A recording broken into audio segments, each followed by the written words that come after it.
tanpa memperpanjang mukaddimah, selanjutnya kami serahkan asesmen lapangan ini pada para asesor. Pada yang terhormat asesor dipersilakan. Saya tutup. Assalamualaikum warahmatullahi wabarakatuh.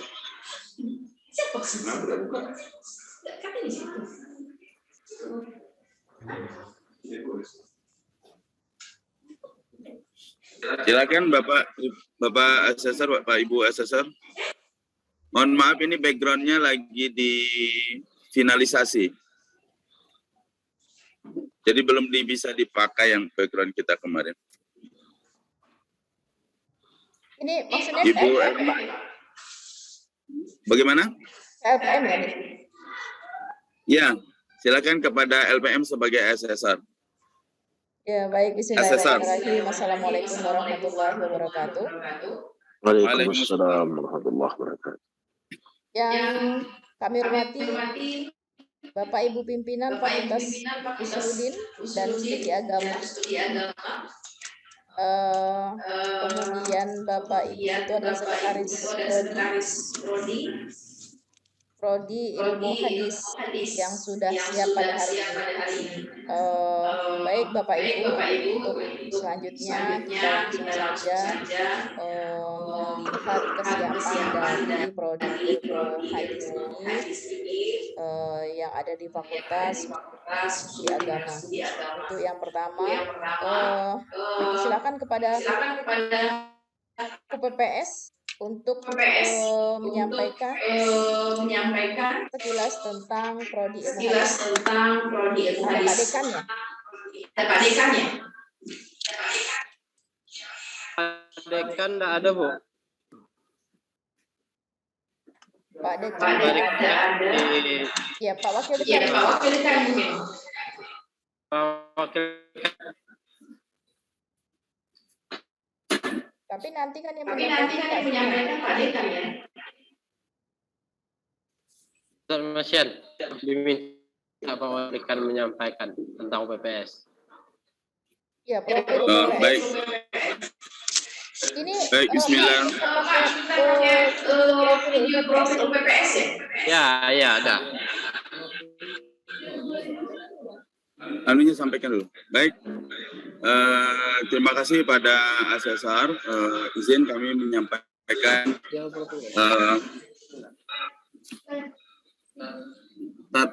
apa yang perlu saya sampaikan. Baik, berikutnya kami akan sampaikan pertama kali video profil fakultas. Selamat menikmati.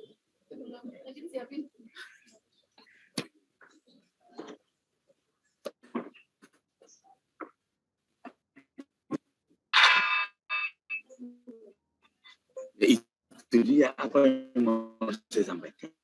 Itu berkenanya kami dulu. Fakultas Usuluddin dan Studi Agama, Universitas Islam Negeri Sultan Toha Saifuddin Jambi, terletak di kampus 2 yang beralamat di Jalan Jambi Muara Bulian, kilometer 16. Tonton, Pak. Ya, videonya belum keluar. Ya, sebentar, Pak. Sebentar, Bu. Share screen.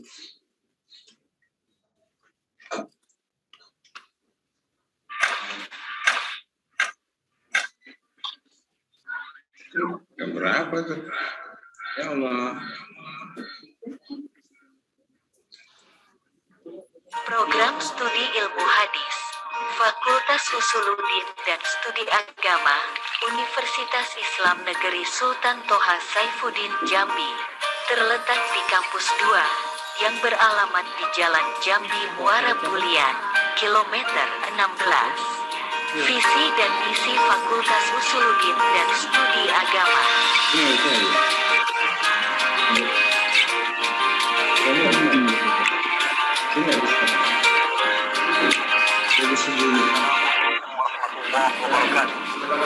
Sejak tahun 2017, seiring berubahnya IAIN Sultan Toha Saifuddin Jambi menjadi UIN atau Universitas Islam Negeri Sultan Toha Saifuddin Jambi, berubah menjadi Fakultas Assalamualaikum warahmatullahi wabarakatuh. Perkenalkan, nama saya Ermawati SAGMA. Saat ini dipercaya untuk menjabat sebagai Ketua Program Studi Ilmu Hadis pada Fakultas Usuluddin dan Studi Agama Universitas Islam Negeri Sultan Taha Saifuddin Jambi. Pada kesempatan ini, izinkan saya memperkenalkan program studi ilmu hadis. Program studi ilmu hadis berdiri pada tahun 2017 dengan landasan dari SK BNPT nomor 3843 tahun 2017. Program studi ilmu hadis mempunyai visi, yakni menjadi pusat studi kajian hadis dan kajian peradaban Islam di Asia Tenggara. Dan program studi ilmu hadis mempunyai beberapa misi, diantaranya yang pertama, melahirkan cendekiawan Islam sebagai upaya untuk pengembangan keilmuan keislaman bagi generasi muda. Yang kedua, meningkatkan upaya integrasi ilmu keislaman dan ilmu sosial serta sains modern. Yang ketiga, mencetak alumni yang menguasai ilmu hadis berbasis pengembangan teknologi informasi. Dan keempat, menciptakan agamawan yang profesional dan memberikan informasi yang solutif bagi masyarakat. Demikian di antara visi dan misi dari program studi ilmu hadis. Dengan visi dan misi ini diharapkan nanti alumni program studi ilmu hadis akan menjadi ulama atau ilmuwan di bidang hadis, yang kedua menjadi akademisi dan peneliti di bidang hadis, yang ketiga akan menjadi penyuluh keagamaan di masyarakat yang membawa solusi dan kemajuan positif bagi masyarakat. Demikian, terima kasih dan Assalamualaikum warahmatullahi wabarakatuh. Inilah sarana dan prasarananya.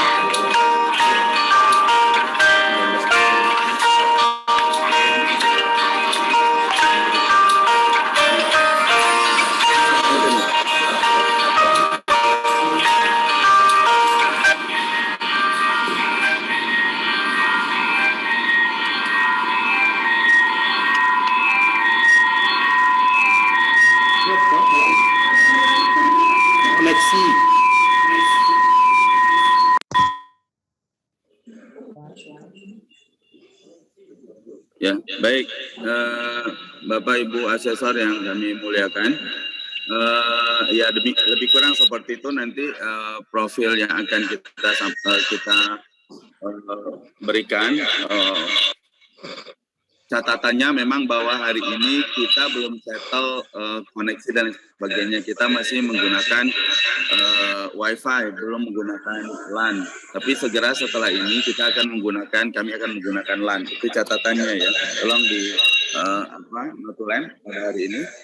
Setelah LAN kita akan uji coba. Jadi pertama kita akan setting LAN dan setelah itu kita akan uji coba kembali. Paling tidak yang memerlukan koneksi besar. Baik, selanjutnya tolong matikan itu, saya mau tolong selanjutnya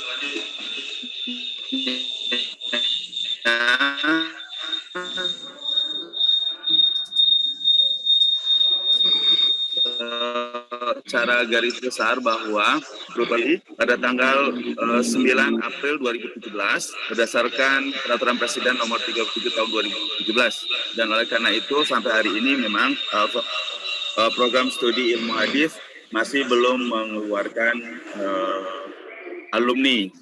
Tapi pada semester ini beberapa mahasiswa yang berada pada semester 7 sudah mengajukan proposal skripsi dan sebagainya, malah sudah ada yang melakukan bimbingan.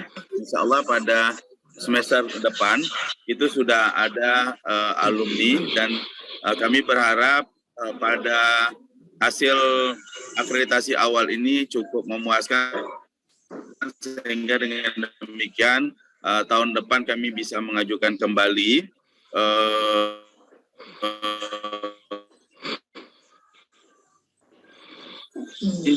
cukup punya peluang yang cukup besar, karena dari awal dibuka juga ilmu hadis ini peminatnya sudah kalau untuk internal Fakultas Usuluddin Studi Agama itu di bawah ilmu Al-Quran Tafsir yang memang sangat banyak peminatnya.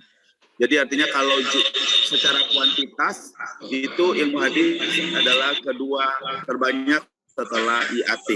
Nah ini padahal dia baru dibuka dan belum mengeluarkan alumni-nya. Lalu kemudian kita juga cukup besar keyakinannya karena ilmu hadis adalah satu-satunya program studi ilmu hadis yang ada di Provinsi Jambi.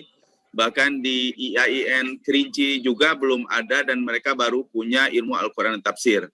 Atas peluang-peluang begitu dan kami juga sudah melakukan kerjasama khususnya ilmu hadis ini dengan beberapa institusi, terutama dengan pesantren, dan sampai hari ini kemudian input mahasiswa itu juga banyak dari pesantren-pesantren itu. Dan yang lainnya lagi sebagai faktor pendukung bahwa banyak dari mahasiswa Fakultas Usuluddin dan Studi khususnya ilmu hadis ini juga sudah mengantongi SK wali kota sebagai guru tahfiz. Artinya mereka sudah kerja secara profesional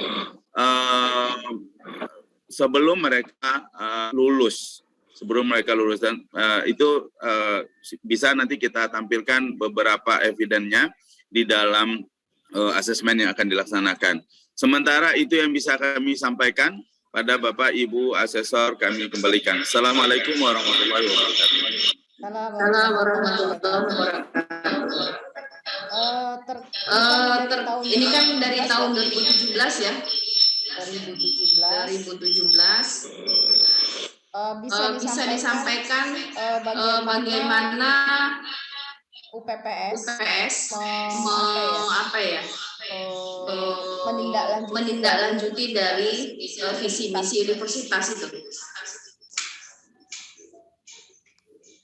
Baik, berdasarkan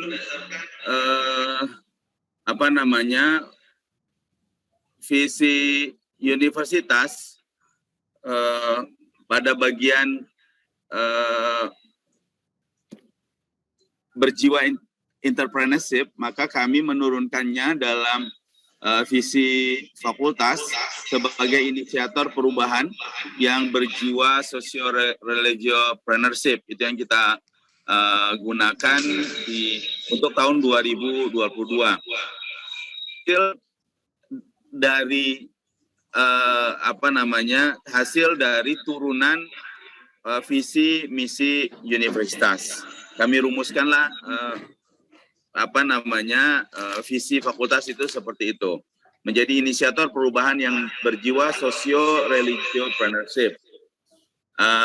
Diharapkan dengan visi ini kemudian mahasiswa bisa mandiri dengan keilmuannya. Sekali lagi secara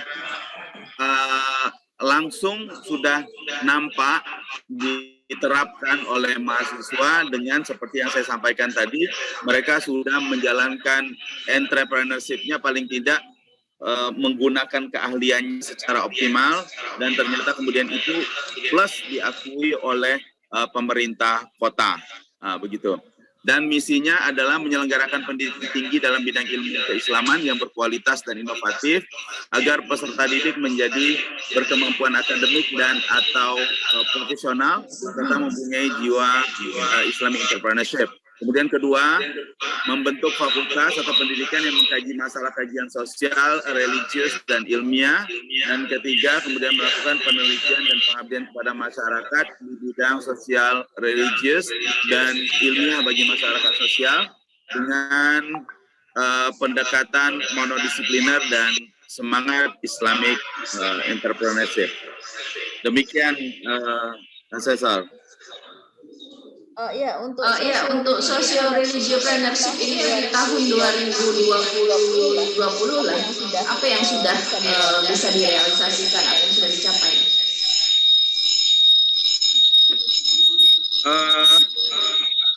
Ya itu kami dalam beberapa kegiatan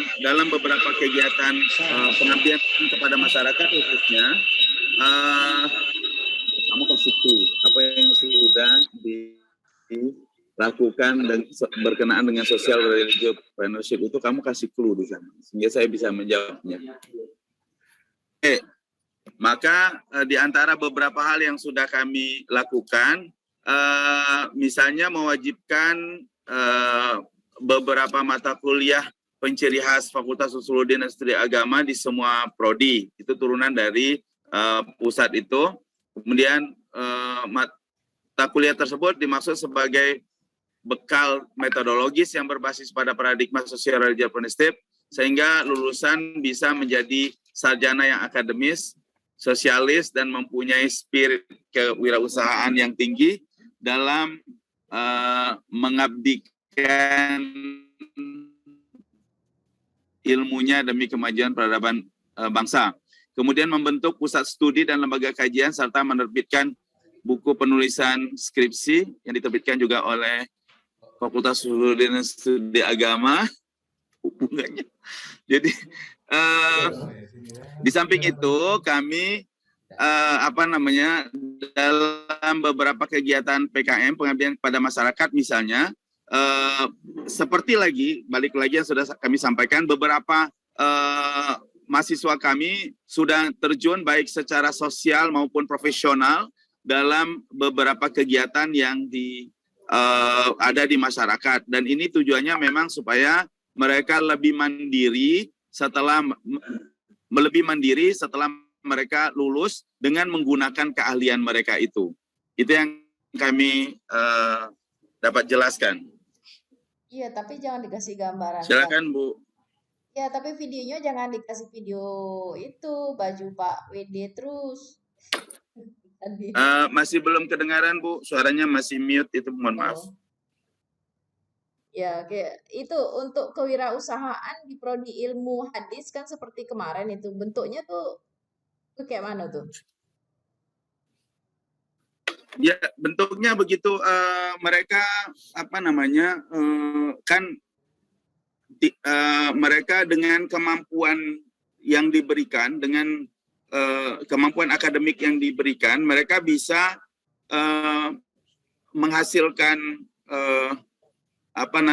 katakanlah uang misalnya dengan bekal akademik yang diberikan. Paling kurang misalnya mereka membuka semacam pengajian-pengajian secara mandiri, kemudian dan itu kemudian memang sudah diberikan honor misalnya kalau bicara begitu oleh masyarakat.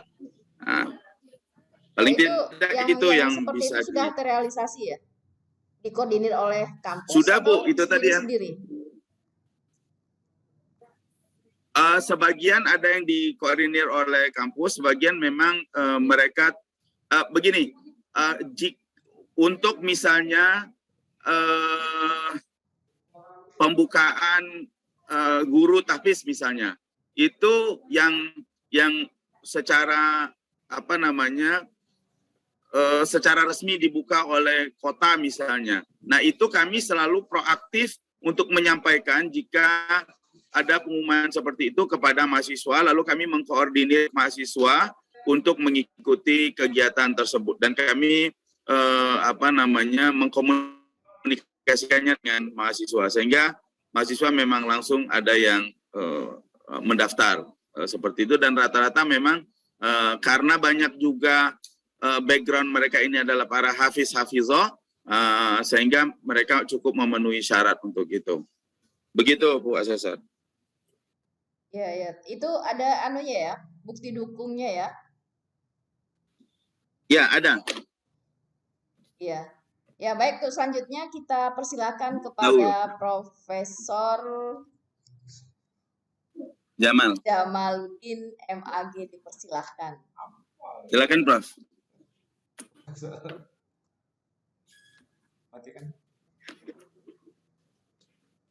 Profesor dari mana?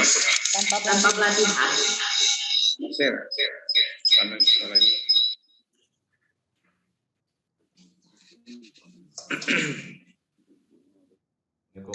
Assalamualaikum warahmatullahi wabarakatuh.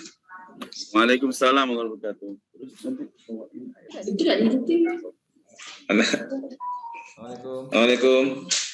Waalaikumsalam warahmatullahi wabarakatuh. Ya.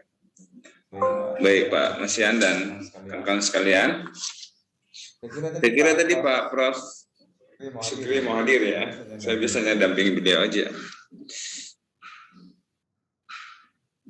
Pak Syukri nggak bisa hadir ya, Bos? Halo? Halo Pak Masyan. Pak Irma mungkin Pak ada Irma, informasi. ada informasi. Oke.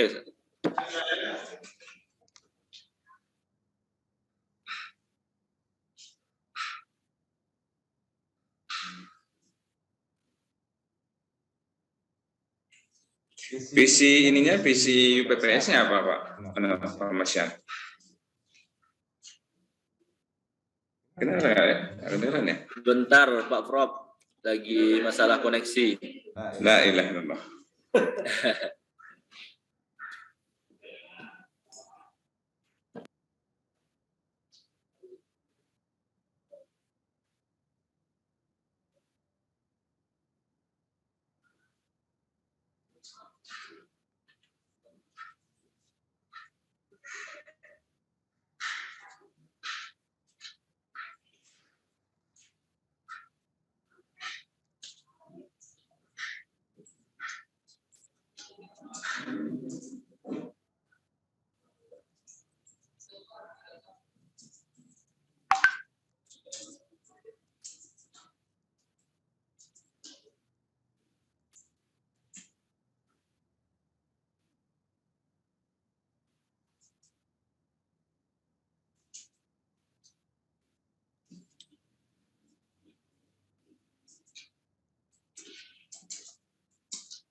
Saya juga ngomong.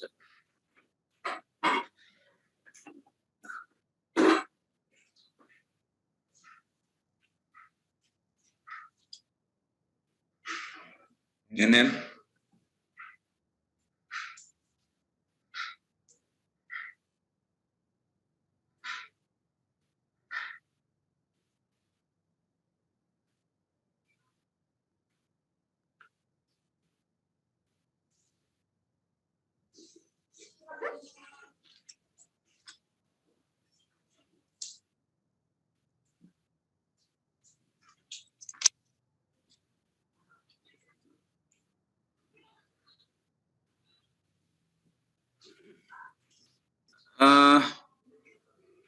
Izin Pak Asasal minta maaf, ini jaringan memang belum begitu stabil. Ini tadi seperti yang disampaikan tadi.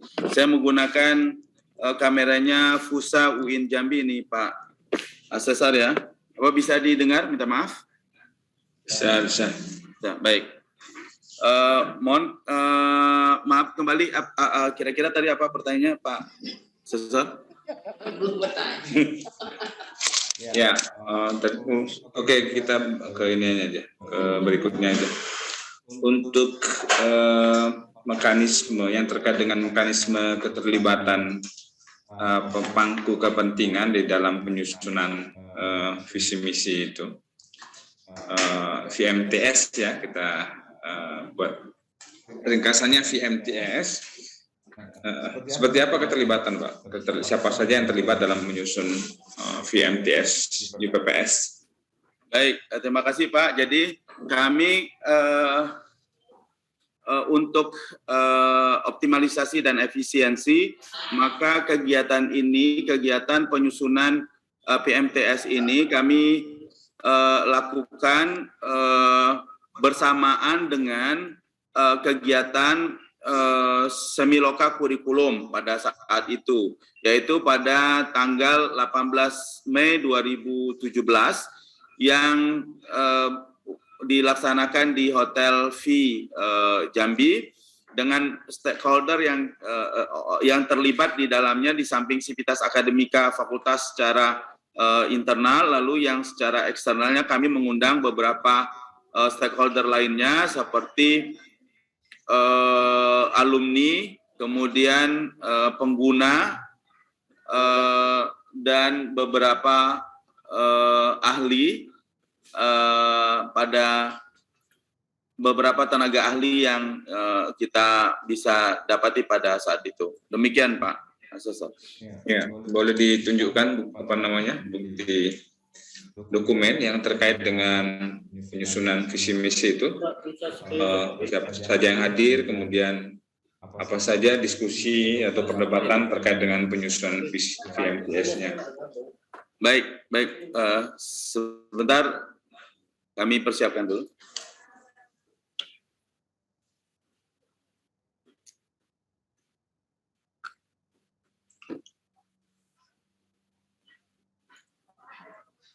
Itu bisa diperjelaskan.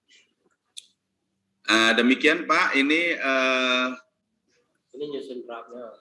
Ini buktinya, bukti kehadiran dari penyusun draft visi misi. Yang satu lagi, B. Ini ada dokumen. Ada yang hadir nggak dari ini, dari unsur mahasiswa? Mahasiswa dan tenaga kependidikan, seperti laboran atau mungkin koordinator, subkoordinator juga. Ya, ini Pak ada di nama-nama di atas ini sebagai dosen, kemudian ada tenaga kependidikan,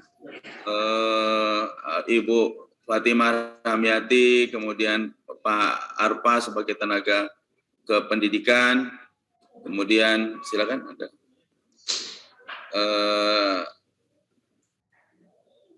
Lanjut. Dari unsur mahasiswa ada nggak yang hadir? Sebentar Pak, kami perlihatkan dokumen-dokumen. Dari unsur mahasiswa nggak ada? Sebentar Pak, ada. Nanti kami adakan Pak. Terus dari stakeholder eksternal siapa yang hadir?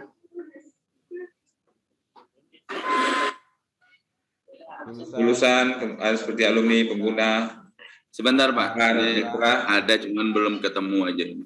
Organisasi profesi ada ya?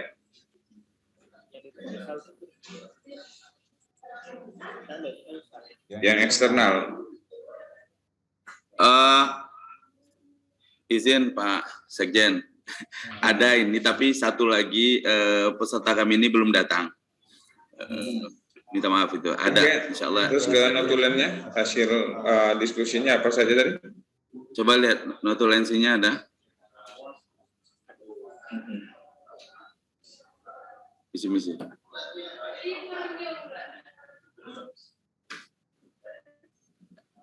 Nah ini hasil pembicaranya Pak.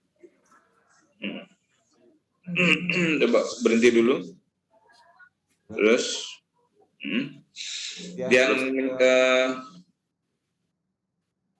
yang menyatakan apa? Yang menyatakan visi misinya di mana itu? Di MTS-nya. Yang menetapkan visi misinya.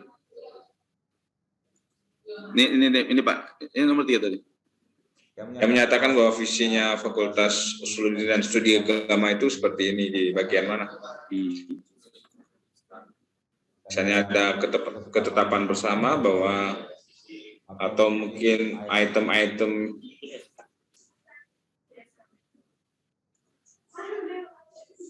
bukan. Di notulensi itu ada enggak menentukan? Ada bahasanya itu berdasarkan hasil mekanik. Nah ini Pak, ini hasilnya Pak. Thank you.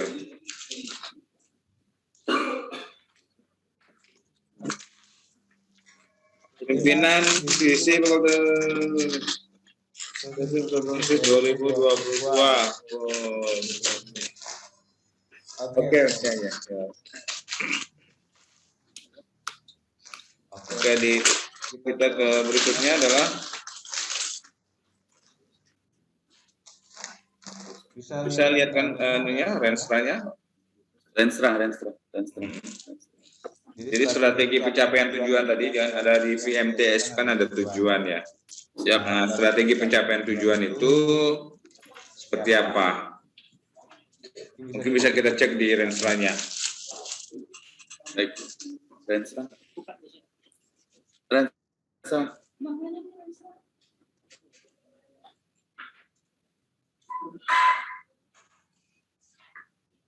Sebentar Pak. Kita harus cepat ya. Begitu ditanya tuh langsung gitu. Jadi mana sih?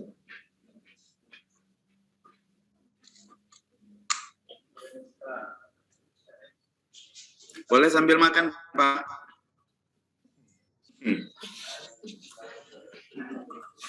Jadi tegang betul begini.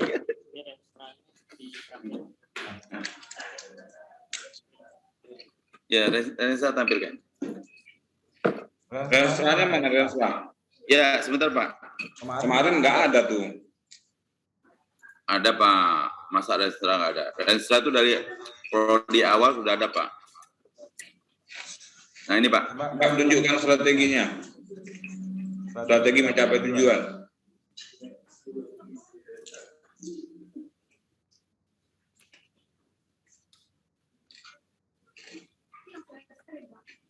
Oke.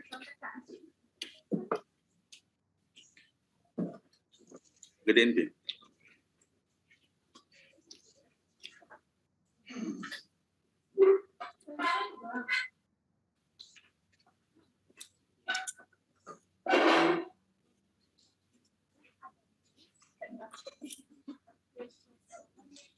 Mana strateginya? Bukan. Di dalam Rensra. Ini dalam Rensra. Ada strategi pencapaian enggak?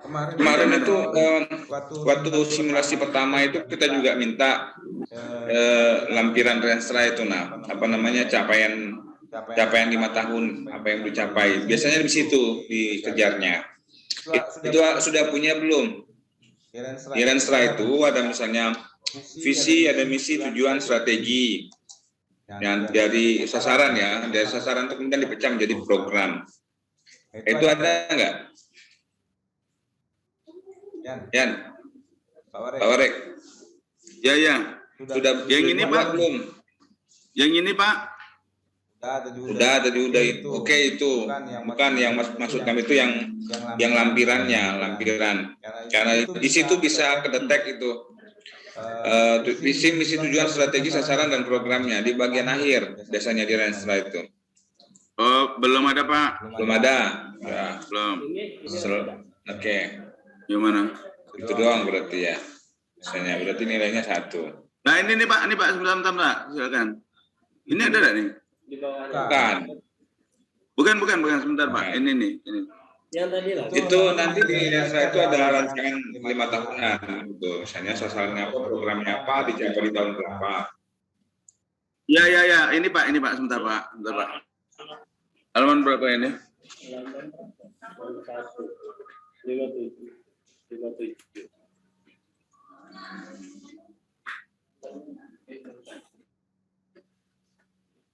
Ini di mana? Di Rensra kan? Nah ini Pak. Ini bukan Pak? Terus. Enggak, bukan yang maksudnya yang bentuknya tabel gitu. Ada tabel itu loh, tabel rencana 5 tahunan. Jadi yang mau dicapai di 2000. Kalau ini kan enggak. Kalau ini yang ditabelkan saja gimana Pak? Kalau ini yang ditabelkan? Bisa aja sih Pak. Jadi nanti kan bisa dilihat di 2000. Ini kan 2019, 2020 ini. Nah yang mau dicapai di 2000. Restorannya terus ada di bawahnya itu ada Pak. Nah ini 2020, 2000. Ya dibuat ini 23 gitu. Tabel kapan nyapainya. Begitu Pak. Tercapai indikator ketercapaiannya. Seperti ini misalnya menyediakan perangkat pembelajaran sesuai dengan kurikulum. Dan berapa ya bentuknya apa gitu kan, menggunakan e-learning berapa persen gitu. Jadi jelas yang mau dicapainya. Kalau ini kan tidak jelas nih, menggunakan e-learning, menggunakan siapa yang menggunakan, berapa orang, indikatornya nggak jelas.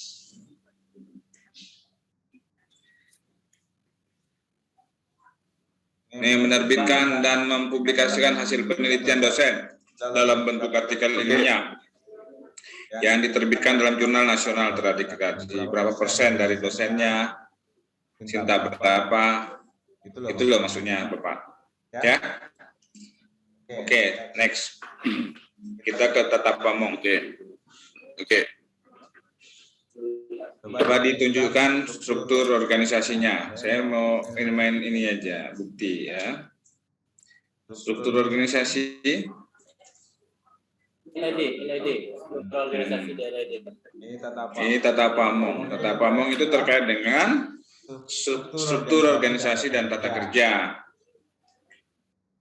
Oke. Ini Pak. Sip. Oke, di mana posisi penjaminan mutunya? Sebelah kiri ya? Iya Pak. Oke. Terus ini tupoksinya.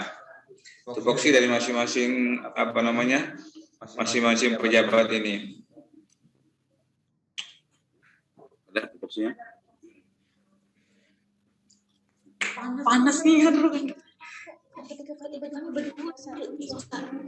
Kami alhamdulillah asli hidup ini tidak begitu panas. Maaf ya. Sini nah.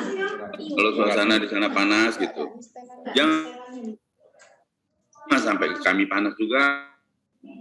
Nah, Pak Sekjen. Ini. Iya.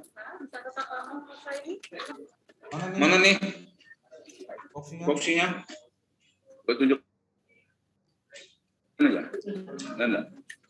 Ya sebentar Pak. Ini Pak. Nah, ini Pak. Ini Pak. Besar kan, Bi. Kepala di kecil. Terus ke bawah,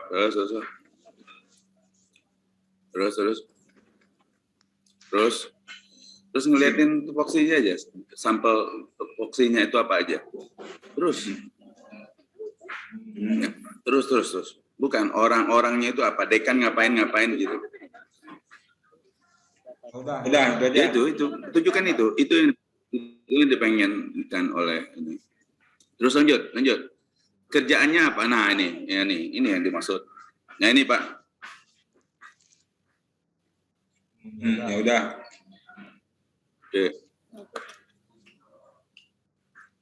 Oke, tutup. Siap.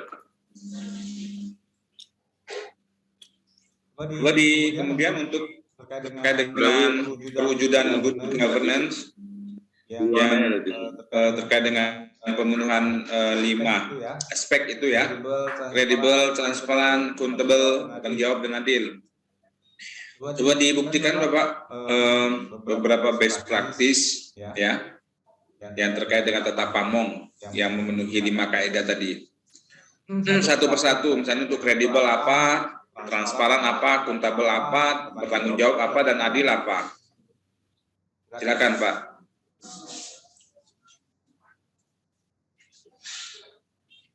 Baik.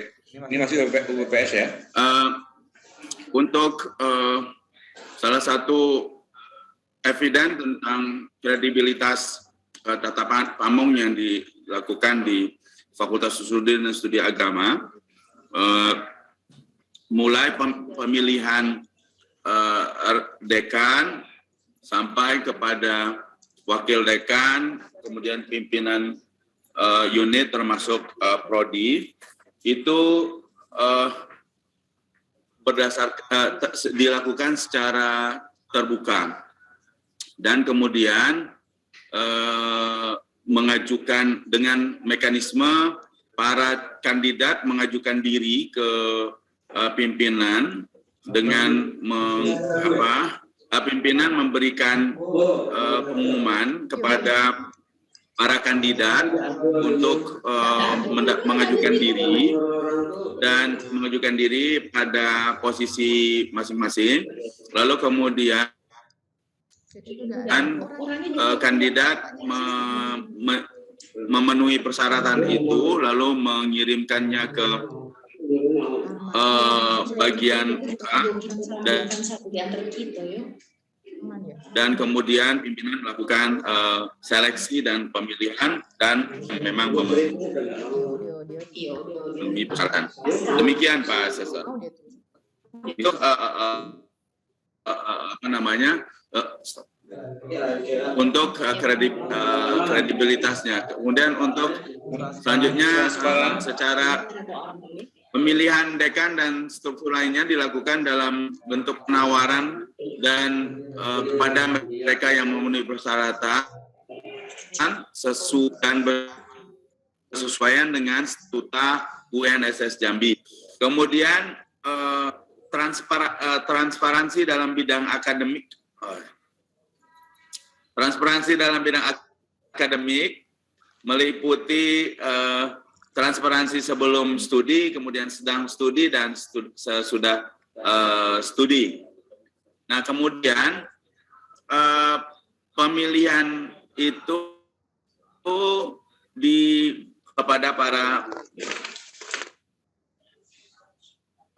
peminatnya. Kemudian juga dalam terjadi juga dilakukan secara transparan karena Fakultas Usuluddin dan Studi Agama menyampaikan secara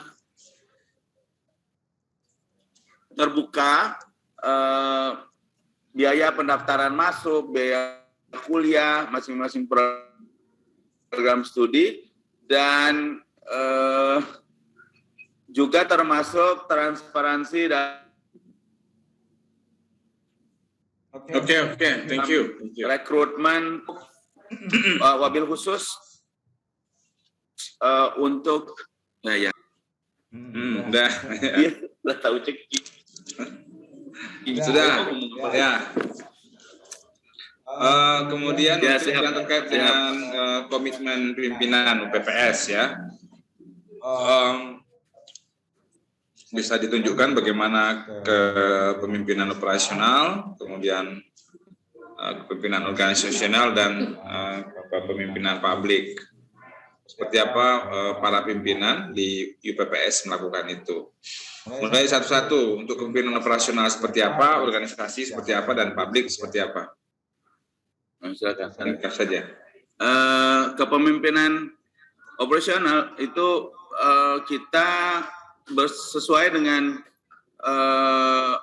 SK Rektor tahun nomor 34 tahun 2019 tentang pengangkatan ketua dan sekretaris program studi.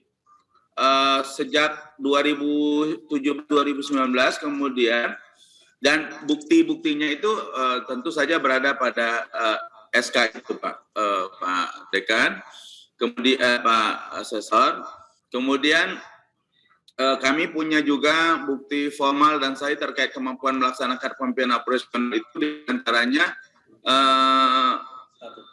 adanya statuta, kemudian kami punya renstra, kemudian rencana program tahunan yaitu IKU, Indeks Kinerja Utama Fakultas Studi Agama, kemudian kami juga punya pedoman pengelolaan sumber daya manusia, kemudian bidang pendidikan meliputi kami punya SK pedoman akademik tahun 2017, 2018, 2018, 2019, dan 2019-2020.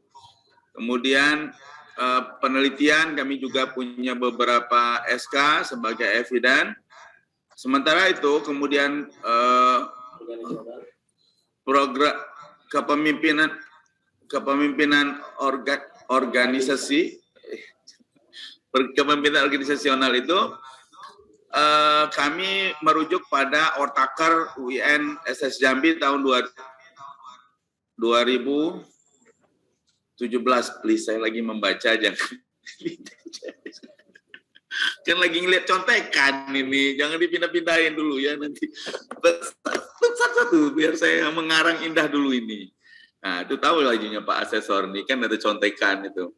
Dengan Ortaker tersebut kami melakukan koordinasi melalui berdasarkan Ortaker itulah kami secara organisasional melakukan koordinasi yang efektif.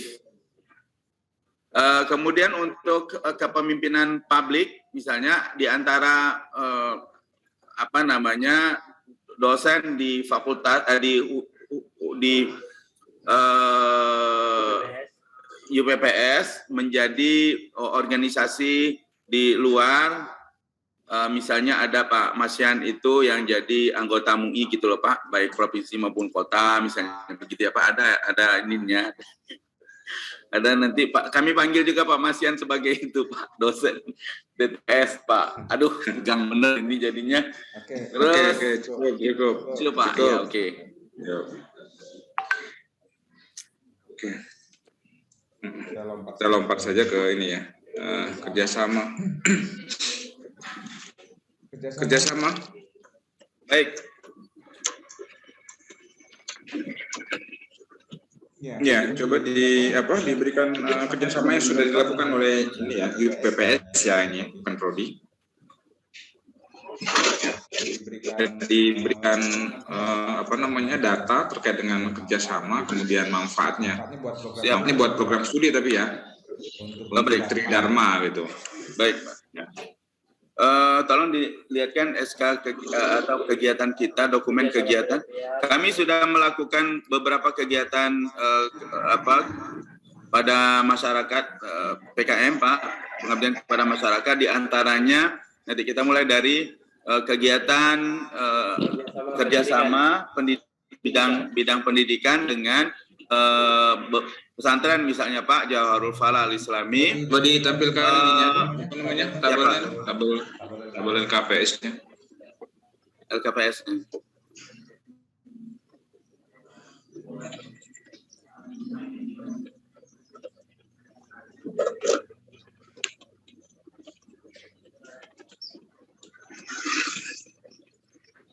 Lagi on the way Pak. Sebagai ini kami di Jawarul Falah Al-Islami juga sudah melaksanakan beberapa kegiatan, di antaranya public lecture itu yang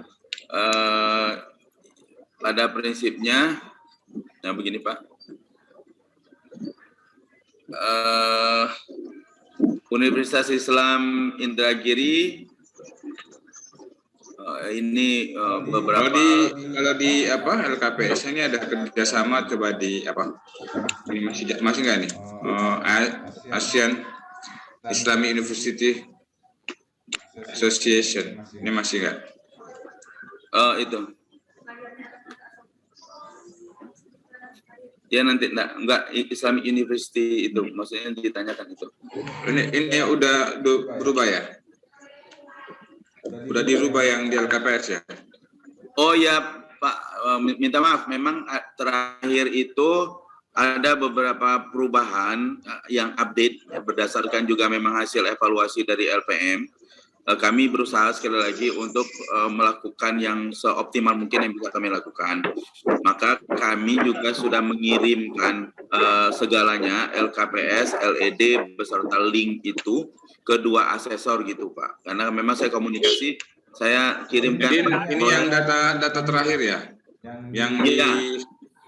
Iya, ini adalah data terakhir. Ya hasil evaluasi lah dengan LPM kemarin. Oke, namanya kalau di nomor 2 ini misalnya College University Darul Quran Islamia Trengganu ini manfaatnya buat program studi ilmu hadis apa? Sini ada belum ya? Belum Pak, kayaknya di sini memang belum ada. Tapi kami dengan enggak, maksudnya kerjasama. Kami dengan misalnya yang Malaysia Pak, kami dengan Asofa itu Pak.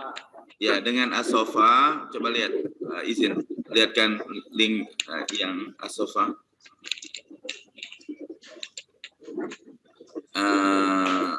Nah, manfaatnya untuk kami kan mengadakan beginian Pak, kan?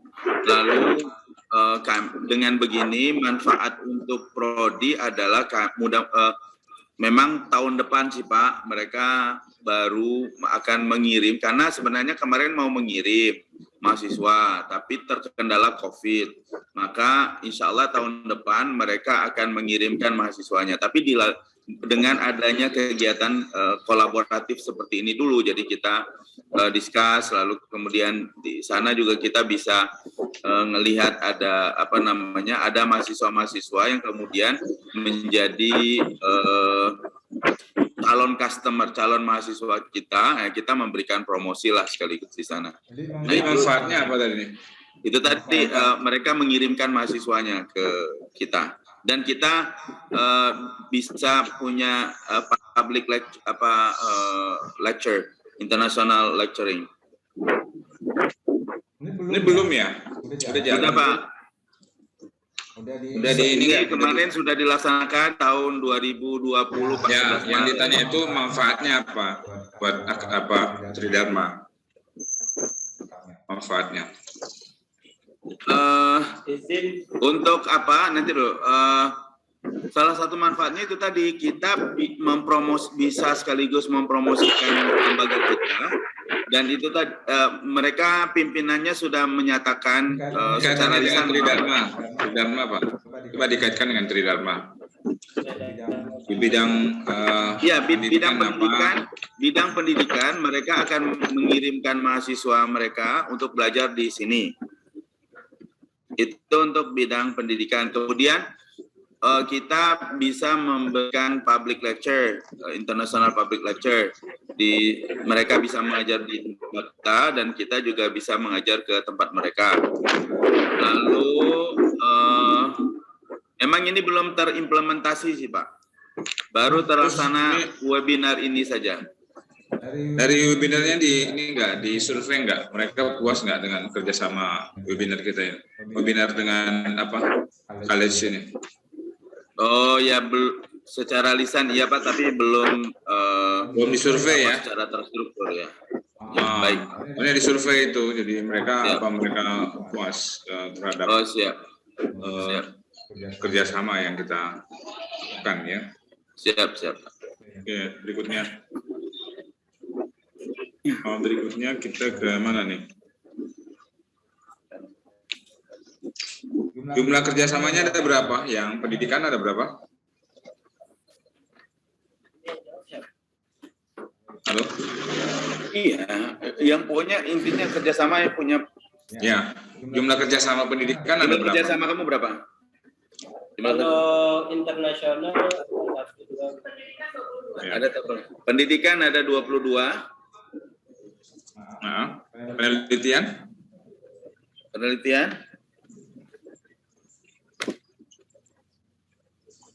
Nah, maka besok tidak seperti itu.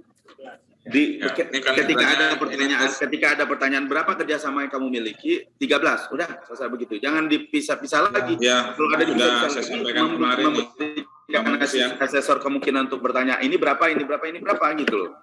Nah, okay. Udah saya bilang begitu ya Pak. Ya, untuk yang kuantitatif tidak boleh ada jeda. Jadi harus yakin. Ya. Jangan terlalu banyak jedahnya. Ini sebenarnya tes case aja nih, saya mau ngisi kolom isian. Pendidikan berapa? Kerjasama penelitian? Kerjasama penelitian ada 11. Penelitian ada 11 Pak. PKM? PKM ada 9. 9. Dosen berapa? 12 ya? 9. Dosen berapa? Kalau DTPS 8 Pak. DTPS kita berapa? 8. DTPS 8, oke. 8. Yang internasional berapa? Yang internasional berapa? Kerjasama internasional. Kerjasama internasional berapa?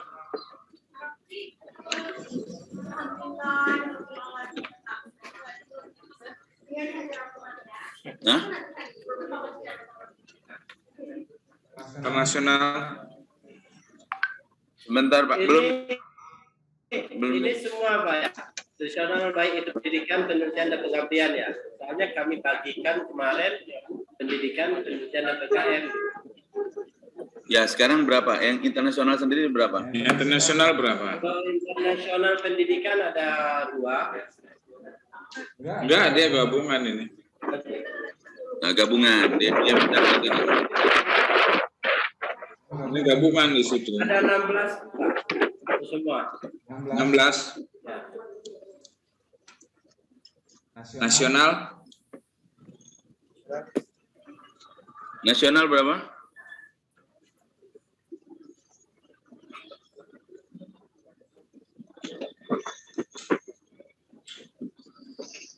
Saya minta kopi hitam.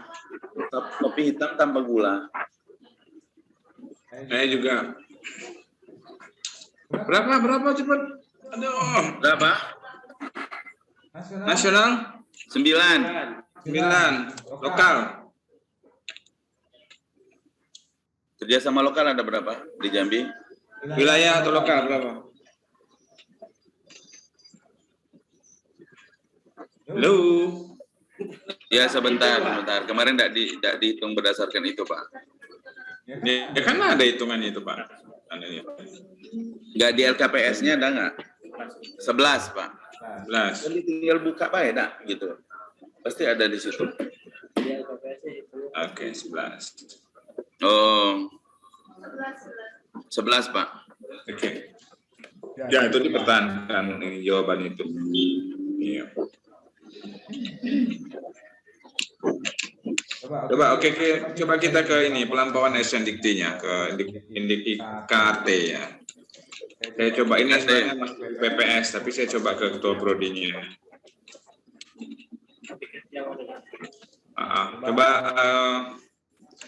Coba tampilkan apa namanya IKT. IKT itu yang melampaui SNDikT.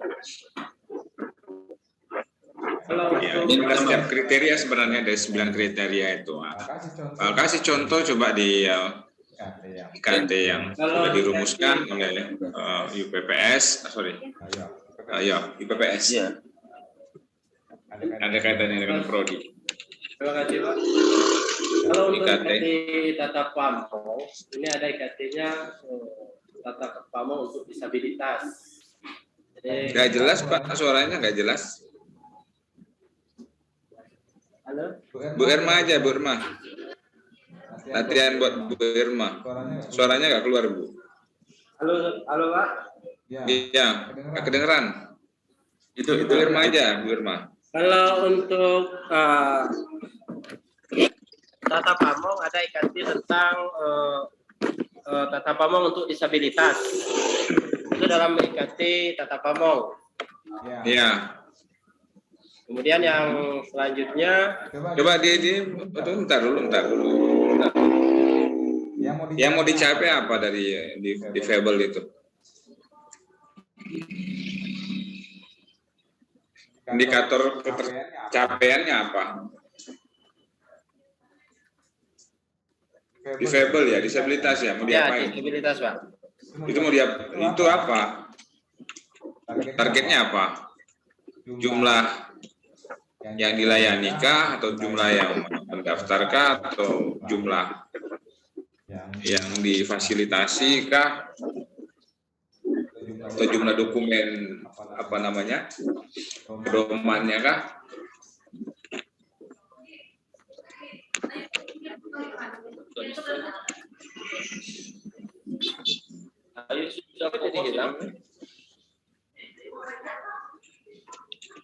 Halo. Ya. Iya Pak. Ini kenapa begini gimana nanti? Kata itu penting. Ya, di semua kriteria malah itu 9 kriteria harus ada. Paling tidak ada beberapa contoh yang bisa Anda kuasai lah. Jelaskannya lengkap dengan indikatornya dan cara mengukur. Panjang pertanyaannya itu. Indikatornya, cara mengukurnya, sudah tercapai tindak lanjutnya.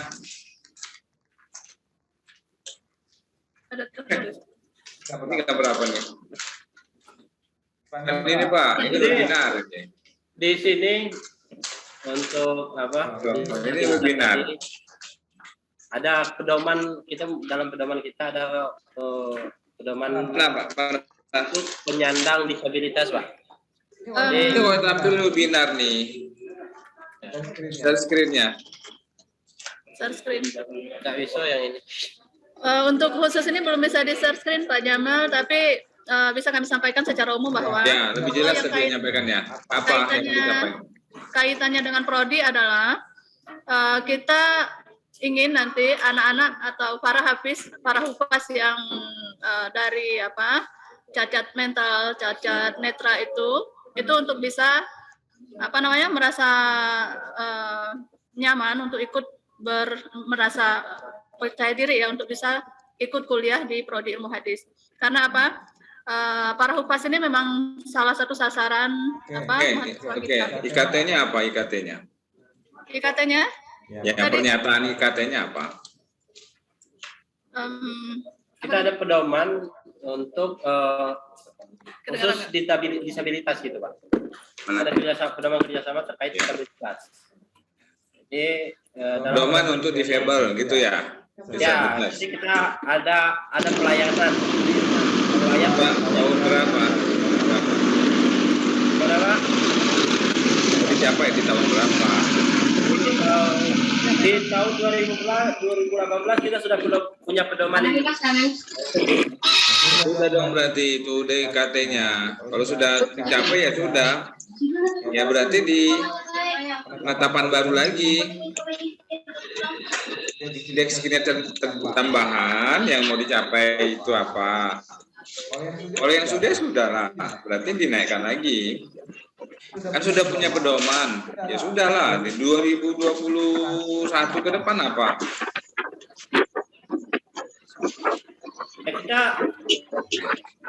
Atau gini aja, apa namanya? Kita menerapkan pedoman tersebut, Pak. Ini aja, punya nggak list IKT-nya, daftar IKT-nya.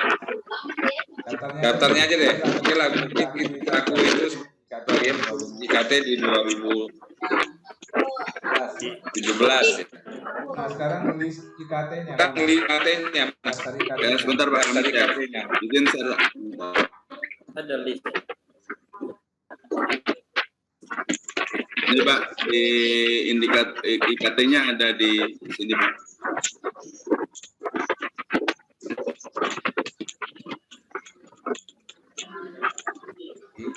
IKT, oke. Ini pada kulit.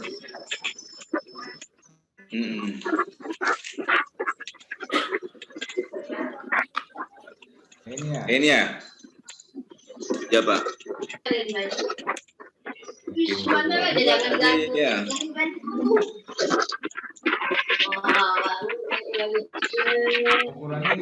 Ukurannya gimana? Salah satu. Mana? Coba kasih contoh satu. Ukurnya.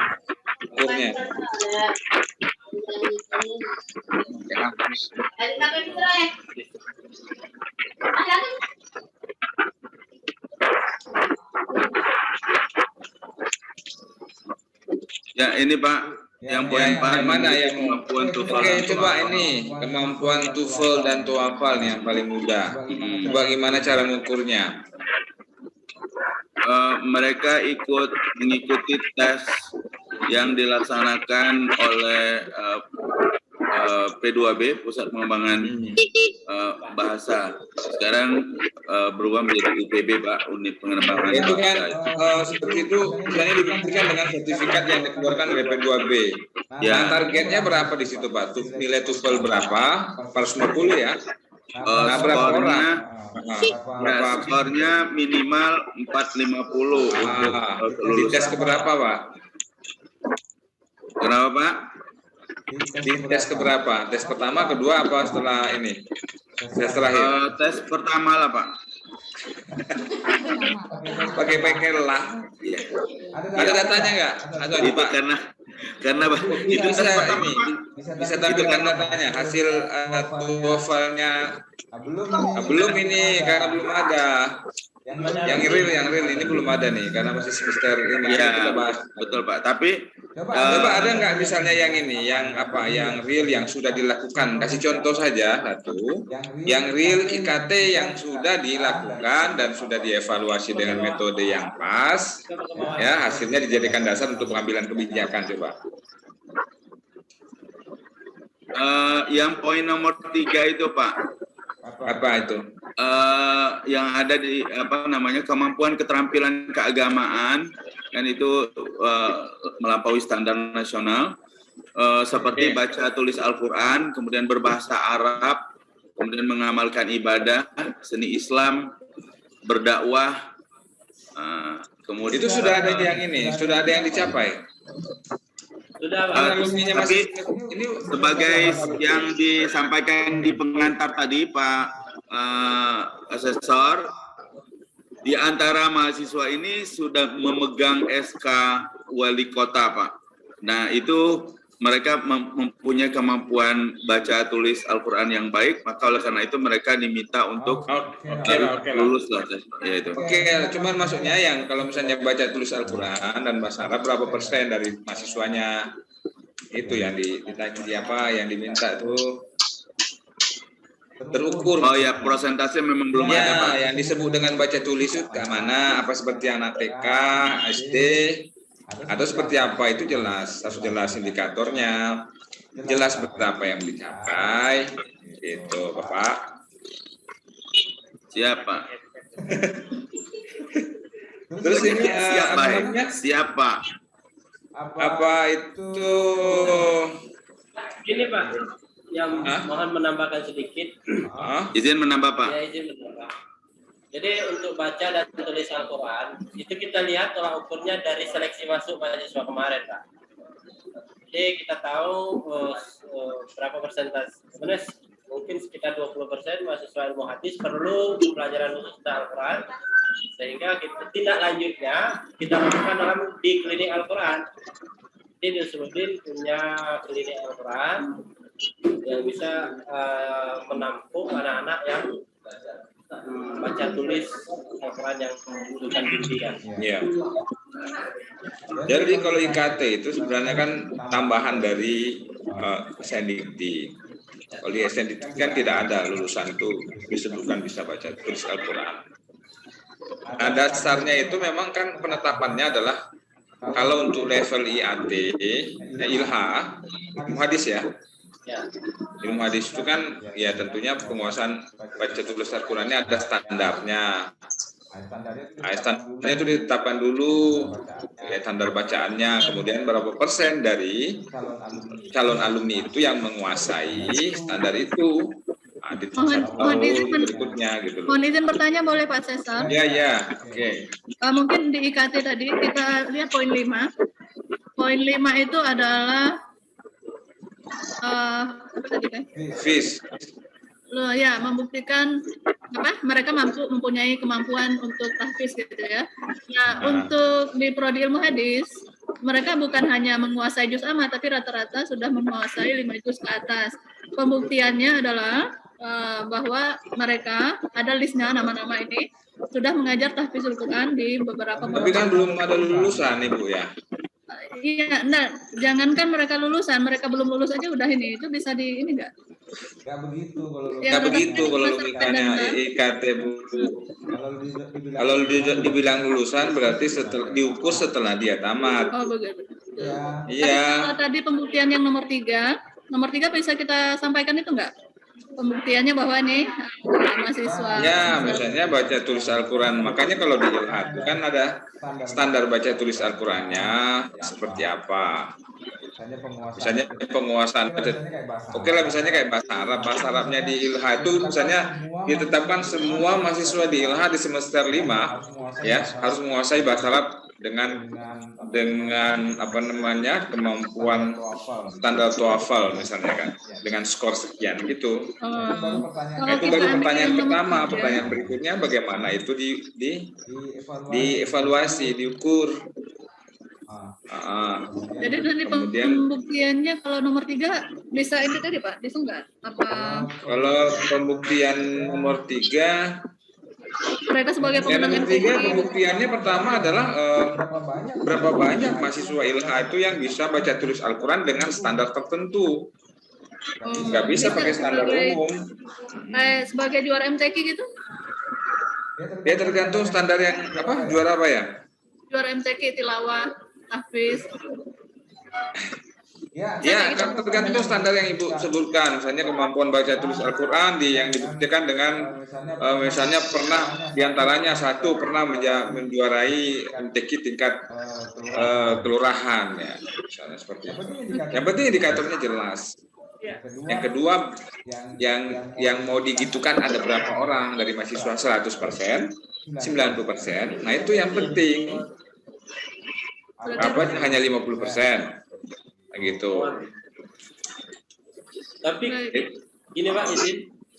Kalau seandainya kita bilang gini Pak, standar baca tulis itu adalah yang dimaksud standar minimal di ilmu hadis adalah baca yang sesuai dengan tajwid, gitu ya. Ya. Kemudian ada 20% mahasiswa ilmu hadis membaca Al-Quran tidak sesuai dengan tajwid dan kita tindak lanjutnya membimbing klinik Al-Quran. Ya, seperti itu.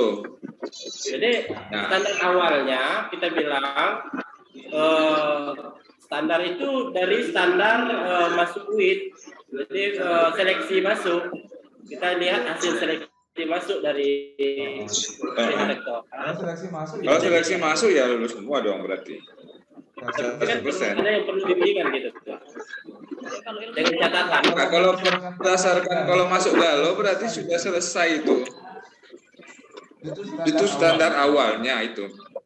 Standar awal yang kita miliki adalah penguasaan bahasa Arab, dari penguasaan pembacaan Al-Quran sesuai dengan standar yang ditetapkan UIN.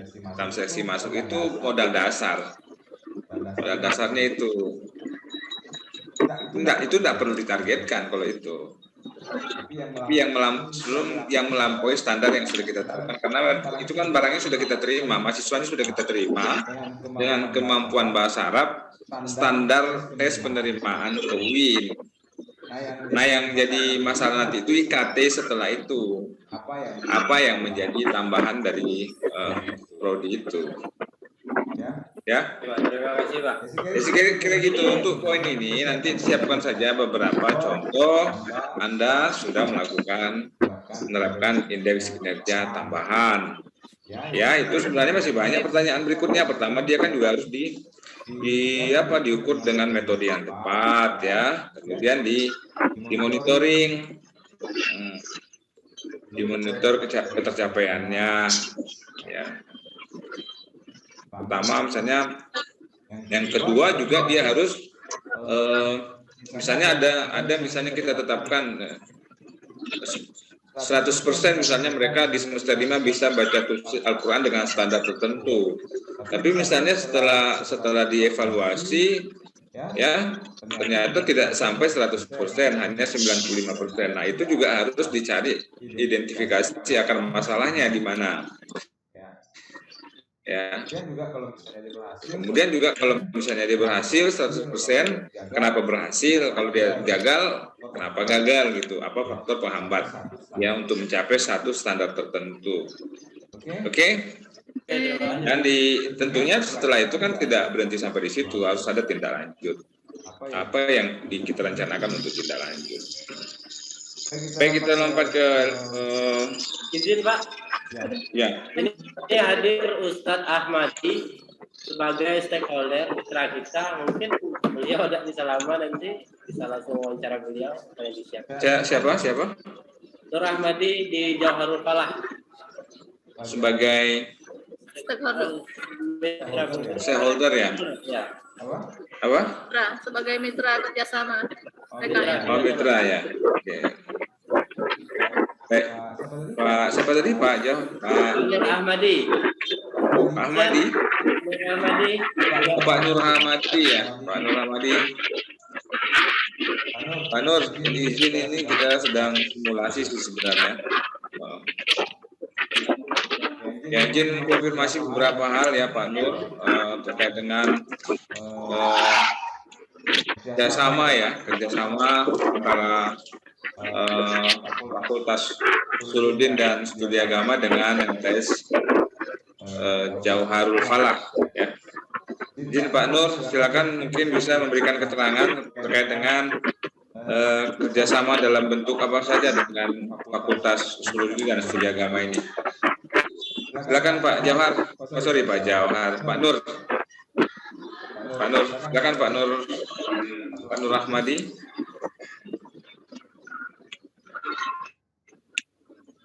Masih silent Pak, masih mute Pak. Oke. Bismillahirrahmanirrahim. Assalamualaikum warahmatullahi wabarakatuh. Waalaikumsalam warahmatullahi wabarakatuh. Alhamdulillahirabbil alamin. Terima kasih kepada Bapak Asesor dan keluarga besar Fakultas Usuluddin dan Studi Agama. Berikan waktunya pada saya. Langsung saja, Pak. Alhamdulillah, kami pihak Pondok Pesantren Darul Al-Islami telah mengadakan kerjasama dengan Fakultas Usuluddin dan Studi Agama. Beberapa hal yang kami lakukan, diantaranya adalah melakukan pelatihan, Pak. Latihan takrij hadis. Jadi kalau di pondok ini, Pak, kadang kita hanya sekedar semacam pengenalan hadis saja.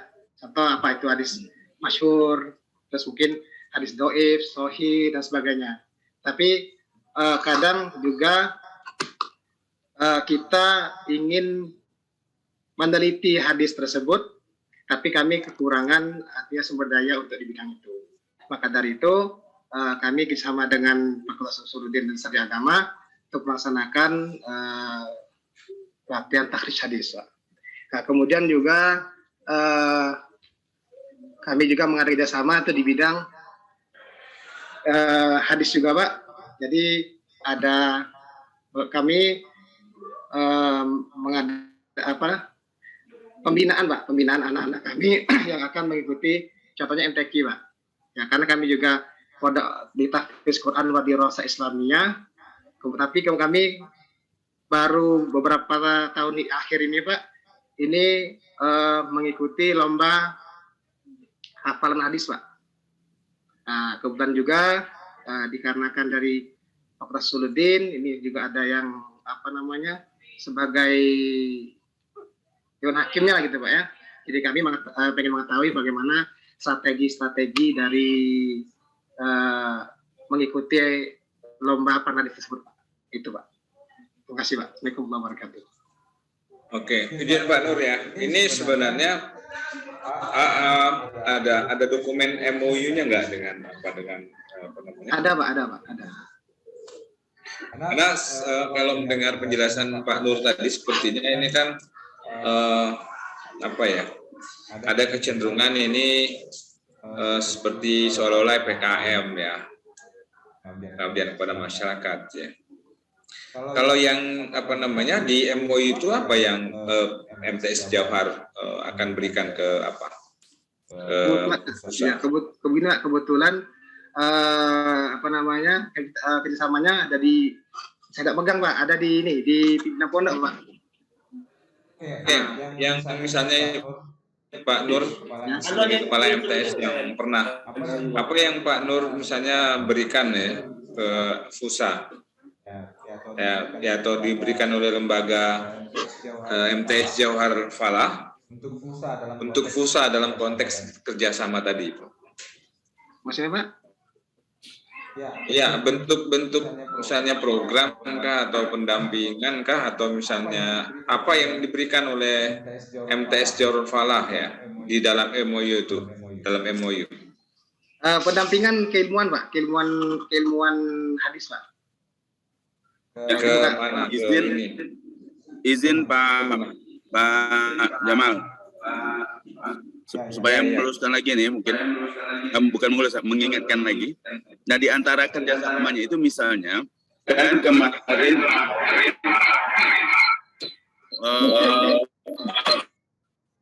kemarin itu misalnya Jauharul Falah, alhamdulillah mahasiswanya santri-santrinya ada yang menang lomba misalnya MTQ untuk cabang hadis. Nah, sebelum mereka menang itu, mereka kerjasama dengan kita, lalu kemudian kita melakukan pelatihan-pelatihan persiapan perlombaan itu. Seperti itu misalnya, Pak, kemarin tuh. Ada itu. Iya. Sebaliknya, Pak, sebaliknya. Nah, sebaliknya maka kita juga balik lagi, tentu saja Jauharul Falah akan mengirimkan lulusannya ke fakultas, gitu, Pak. Untuk kuliah di tapi itu kan tidak disebut di dalam MOU kan. Jadi kalau coba MOU-nya, coba lihatkan MOU. MOU itu seharusnya kan ada ini ya, apa namanya? Ada imbal balik ya. Sebab kalau enggak nanti dia menjadi pengabdian masyarakat jadinya kan. Ya, begini Pak. Tipis-tipis itu, tipis-tipis ya. Ya, MOU-nya lebih kurang seperti ini Pak. Terus naik. Ya, pertama, kedua memberikan apa? Enggak, ini Pak. Oh, tidak pertama merupakan Terus next. Oke, next. Oke. Berdasarkan ya, para pihak sepakat untuk melakukan perjanjian sebagai berikut.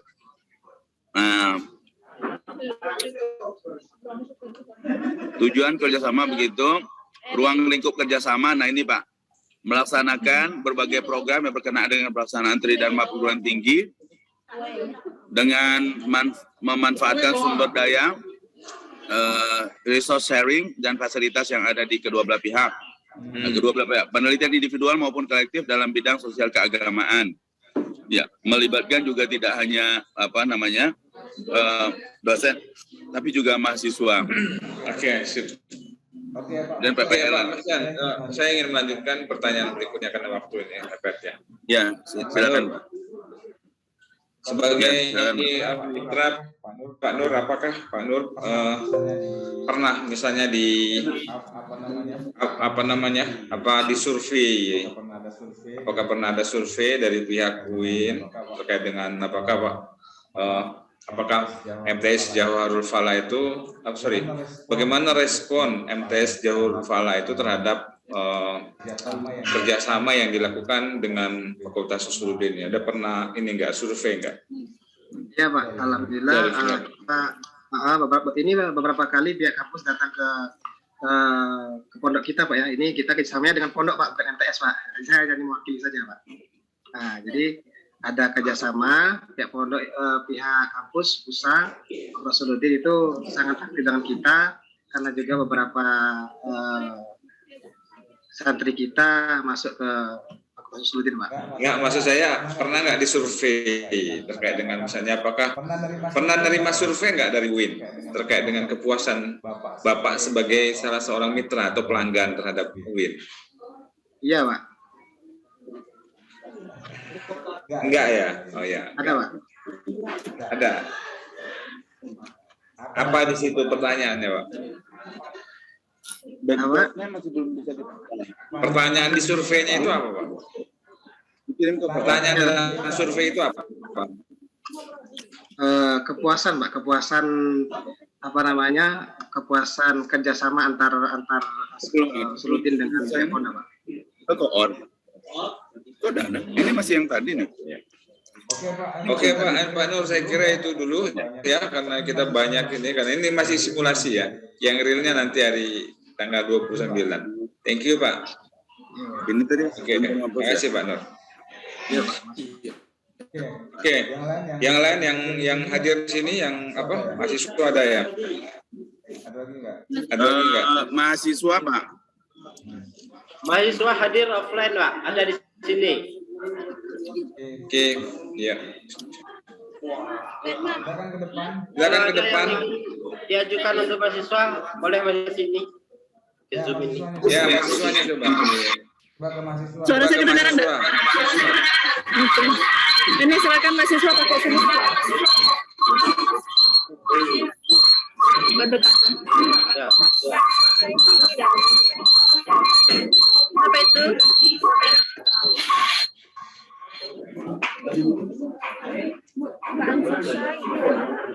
Ada di dalam.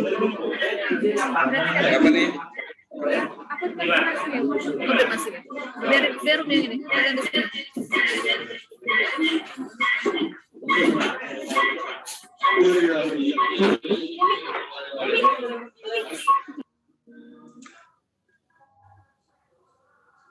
Assalamualaikum. Oke, dengan siapa? Ini ada Erma Pak. Erma ya? Erma, oke. Selamat siang, selamat sore, selamat pagi. Oke, Erma ya, Erma semester berapa Erma? semester 7, Pak. Ke-7?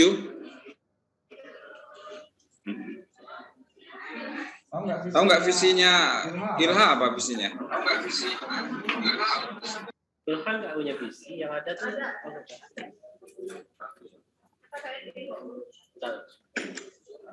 Oh ya udah, forget it. Lupakan itu.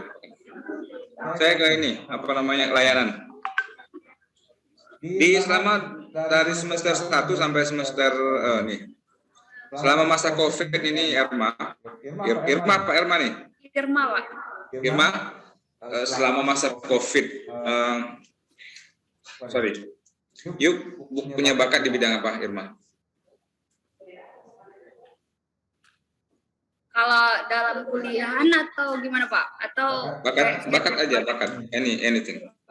saya kalau punya bakat, Pak, kayak fotografi. Oke, cukup.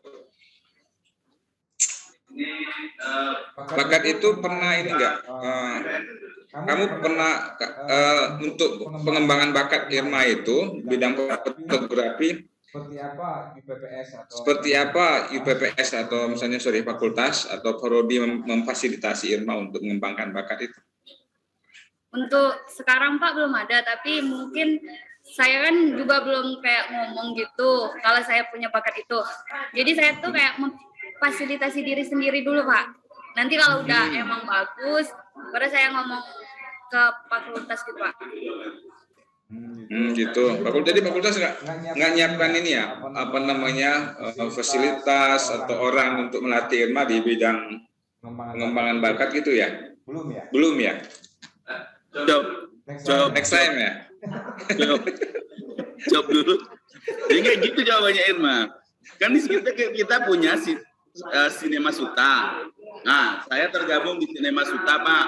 Fakultas menyarankan saya untuk bergabung di sana, gitu loh bahasanya. Jadi tidak ada, itu negatif sekali. Nggak bisa ada. Boleh udah terlambat jawabannya. Iya, jawabannya terlambat jawabannya, udah ketahuan asesor ini. Nah, besok itu pokoknya begitu itu nggak boleh. Irma, ini oke, Irma. Oke. Lu dapat beasiswa nggak, Ma?